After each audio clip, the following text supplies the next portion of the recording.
All right, good morning, everybody. Christopher Lee, Josh here. Happy Sunday, the 17th of August, 2025. And right now, I'm heading up to 26 Federal Plaza for a press conference held by Assembly Member Robert Carrol, who serves Hochul, Brooklyn, a little bit of Main Park Slope and Main Park Slope. That's his main district, like where the library is at, Prospect Park. That's his district, and all the $1 million brownstones in Park Slope, Brooklyn. So basically, right now there's going to be a press conference rally with all the, like mainly the NYIC. They ain't gonna say it, but about Bobby Carroll, elected officials want Governor Hochul to cut off the power, get Con Ed to cut off the power at 26 Federal Plaza. Let me give my opinion about that, right? This is my opinion, that I think that's going to be really, really tough for the governor to do. The governor could easily get the Con Ed to cut the power off, but does she want to face the wrath of the government? I don't think so. So what they want them to try to do is say, look, let's cut off the power to the point where they'll be forced to evacuate that floor. Because if they let them rot with no power in the summertime and they die, who you think is gonna get the real brunt? The blame will be the federal government, because it's like anytime, like if you ever been in jail, and you've been detainee in jail, and that's the thing about being in the it's the police duty to protect their detainee at all costs. That's why when you get arrested, I've been arrested 2 times. If you have been arrested, what they do is if you have anything that's like they think you can hang yourself. They make you take it off, and sometimes make you take your shoes off too. Depending on the precinct, they make you take your shoes off. So anything that's long, they make you take it off. Anything they think you can hang yourself with, or hang someone else, choke someone else with, they make you take it off. What they want to do is try to find a way to say, okay, let's create this trap for the government to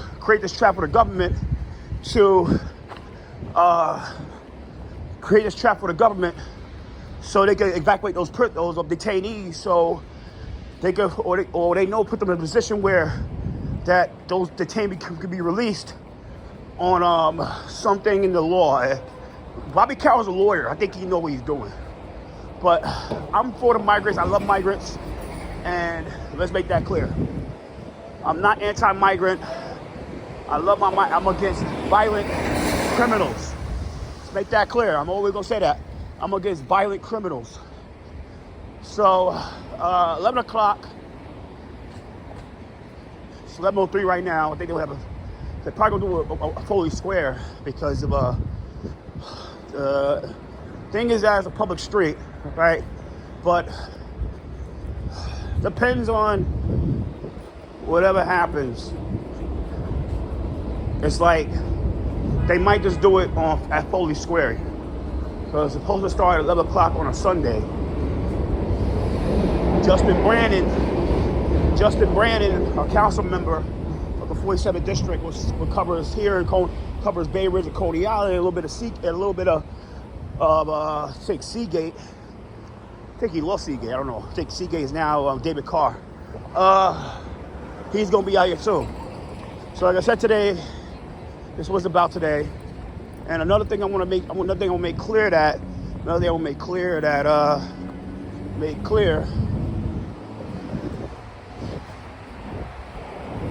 So see, I think I see the 2 guys in suits, like elected officials themselves. I see 2 white guys from a mile away in 3-piece suits, and that's the elected officials. So basically, yeah, I think those are Brannan and Carrol of the block. But that's my opinion. But yesterday, I want to talk about this situation. Quick thing, I might just come back after the fact. I got to have these press conferences with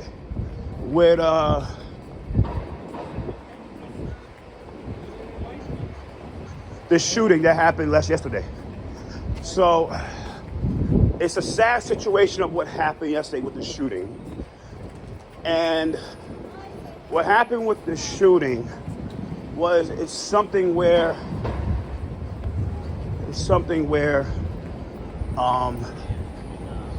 what's up? There's Dean Moses right there. So yeah, what happened yesterday was sad, but I want to explain this that let me see if I can get probably it's not the time for Brandon to get this quote, but he's the finance chair about yesterday's shooting and off the record.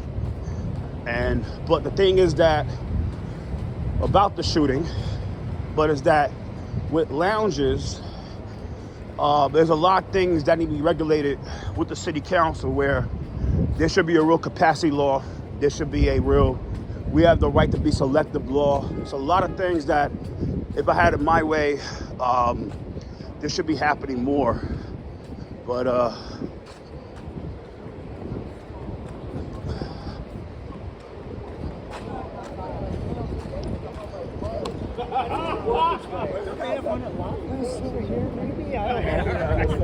Yeah, I was like, well, I should have brought my Venezuela or something. did it start yet? What's up? Did it start yet? No, we're done. We're done. Oh, we're ready to finish? Oh, wow, it was quick. I thought it started 11 o'clock. Welcome. Where are you from? Yeah. Where are you from? Yeah. Huh? Because my independent media. Oh, Yeah, independent media. Fantastic. City Councilmember Yeah, I know. Brannan. I'm Assembly Member Carrol. Yeah. So what's your thought about this happening here? Like here, you think they should be cut off? The power should be cut off? I think the governor has the authority. Look, clearly, what we're doing right now is not stopping the humanitarian crisis that's going on in this building, and clearly the Trump administration is not going to stop its draconian immigration policy of dividing families, of renditioning folks to El Salvador and creating black sites in our cities. And so we need to say that we're not going to be complicit in that any longer. And the way to do that is to say we're not going to go provide you with basic services like power. So once that happens, we think they get them guys out of there, get them guys and girls out the jail after that happens? I think when we shut the power off, I think that will allow us, hopefully, to be able to do a full accounting and to be able to slowly start putting roadblocks in the federal government's administration of its illegal immigration policy. So this is a federal thing, but you're a state elected official. What do you think about the NYPD working with ICE? They really do work with ICE when people protest and stuff. I think that's Mayor Adams, and I think it's terrible. I think Mayor Adams has allowed the NYPD to become a vehicle for the Trump administration. I think so much of our city. I think one of the reasons why I don't support him. And do you think that the SRG should be not allowed to help these people, help the cops suppress the protests? This shouldn't be like this, all gated out. Is the gates owned by the city or the state? The gates right here. That's just. I think that's probably where the federal property line is, which is again the reason why the state has the authority to shut the power off. They make it very clear that this is a federal building and that this is federal land. So we should make it very clear that the energy that we control, we don't have to provide to them. And Councilman Berman, since you're the finance chair, do you think that the city should be allowed to go inside the buildings and do inspections?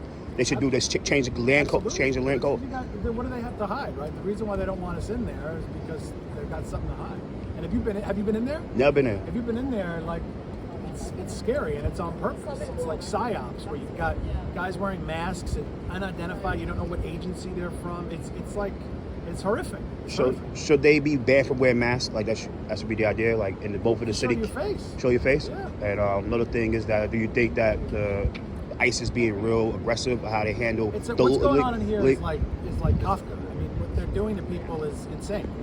People are doing the right thing, coming to their hearing to check in, and as they literally leave the courtroom, they're being scooped up and dragged off by some masked guy with no identification. It's completely insane. It's dystopian. So if that happened to Brad Lander with him getting arrested, right? If it can happen to one of the most powerful elected officials in the city, what does it mean for the average undocumented immigrant? It's really scary. And the reason why we're calling for this today is because we can't just sit here and expect advocates and activists to stand up for us. It's up to the government at all levels of government to stand in that breach between the federal government and our most vulnerable at a time like this. So do you think that Hochul is really going to try to budge everything because she's worried about getting federal funding from the Trump administration? she's trying to I stupid. don't think you can negotiate with Donald Trump. You can't be non-confrontational. You can't work with him. He's a bully, and bullies only answer to other bullies. You got to fight power with power. That's all he understands. That's all he knows. So we think like should happen in general, like mainly in general, with this building, it should be back to the city. Like it should be. I mean, not everything that goes on in this building is odious, but right now a lot of it is, and it's centered on a couple of floors. It's an emergency, Yeah, and so look, right, we need to solve the emergency, and then we can solve everything else. Right. But yeah, I think we're going to do a direct to camera, Dave and I, so we got to do that. All right, cool. Thank you. Thanks for the question. Thanks. Thanks for the questions. Yeah, Yeah. thank you. Yeah, no problem. Thank you, brother. all so much Thank you. for Thank you for the coming. questions. Yeah. Thank you so much. Really Thank you for nice the to questions. meet you. Thank you. So. Thank you. So yeah, so we got some little questions there. Got some questions from the elected officials. It was like I said, it's yeah. Thanks to Bobby Carrol and Brannan for doing that, but they didn't have to do that. I thought the story because people are so busy. People are so busy. You never know, right? So let's go. So. It's a busy day, real busy day. So, about to log off here. And yeah, so by the way, before I end here, about that mass shooting, this happened today. Like I said, I didn't want, this is not the time for that. But I'll ask the council member that question later down the run and say, hey, do you think that they need to start changing the codes for how license be handed out with the lounges? And that's what happens sometimes with those lounges and stuff. When you and I'm not saying Brandon himself, but let's say like when elected officials they didn't really amend those codes to really appease the licensing, and that's what happens when you don't amend the code for the licensing. This is what happens now. You know what I'm saying? I'm not surprised that somebody unfortunately lost their life to 3 people lost their lives to senseless gun violence. So let's make that clear. So shout out to Brandon and Carrol for doing that. They had the press was over. Things happen. It's one of the busiest weekends ever. So can't fault nobody for that. One of the busiest weekends in the city. Yesterday I had to go to Belrose. Then I went to Belrose. Then I went to Belrose. Then I went to sunny Brooklyn, New York. And yeah, take care of New York City, and later.